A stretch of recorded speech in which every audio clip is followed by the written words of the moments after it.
آقای بارانی اینجا چیکار میکنی؟ سلام آقای حسینی، من خبرنگار هستم. قراردادتون با باشگاه کی نهایی میشه؟ سلام. فعلا چیز مشخص نیست، ان شاءالله تا آخر وقت معلوم میشه. خبر قطعیش کی به دستمون ان میرسه؟ شاءالله تا آخر وقت. من مصاحبه نمیکنم. آقای بارانی بشین تو ماشین یه لحظه. چرا درست جوابشو ندادی؟ تمومه دیگه. پشیمون شدم. برو باشگاه، مدیر، مربی همه منتظر تو قرارداد امضا کنی. بعدش هم رونماییه. جدی میگم منصرف شدم. میخوام با تیم خودم تمدید کنم. واقعا؟ آره.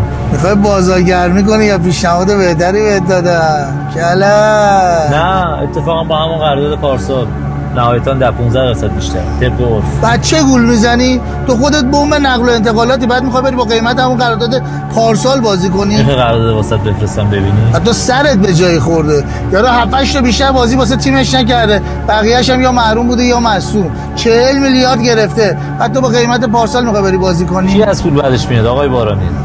ولی مسئله چیزی دیگه. با من صحبت کردم با اینا 120 تا بهت بدن. 2 برابر اون چیزی هم که اونجا میگرفتی و قراره بهت پیش پرداخت بدن. قرارداد از این شیرین‌تر دیگه چی میخوای؟ خیلی وسوسه کننده است. ولی خیلی چیزا رو با پول نمیشه خرید. مثل تعصب، عشق به این هوادار. میشه فوتبال حرفه‌ای که این چیزا رو حالیش نیست. حرف اولو فقط پول میزنه، پول. آره فقط پولش حرفه‌ای شده. ولی آدماش نه. داخل قربون تو برم، اینا میرن دنبال یکی دیگه ها. میخوای صحبت کنم 10 تا بذارم روش قرارداد امضا کنی؟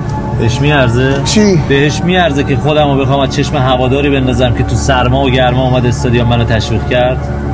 آقای بارانی وقتی لوگوی یه تیمو میبوسی به نظر من یعنی تعهد. همین طرفدارایی که میگی اگه بمونی میگن واسه پول موند، اگه بری میگن واسه پول رفت، فرقی واسهشون نمیکنه. اون طرفداری که باید بفهمه میفهمه. اون طرفداری هم که نمیفهمه تقصیر تو و امثال تو که این فن پیجا رو میزنید بازیکن از چش هوادار بندازید تا هر بازیکنی که خودتون میخواد بیارید که حق دلالیتون رو بگیرید. برو بابا، می‌خواستم یه لطفی بهت بکنم. اوج فوتبال دمی امسال بود، سال دیگه بعد بگردی دنبال تیم پسر جون.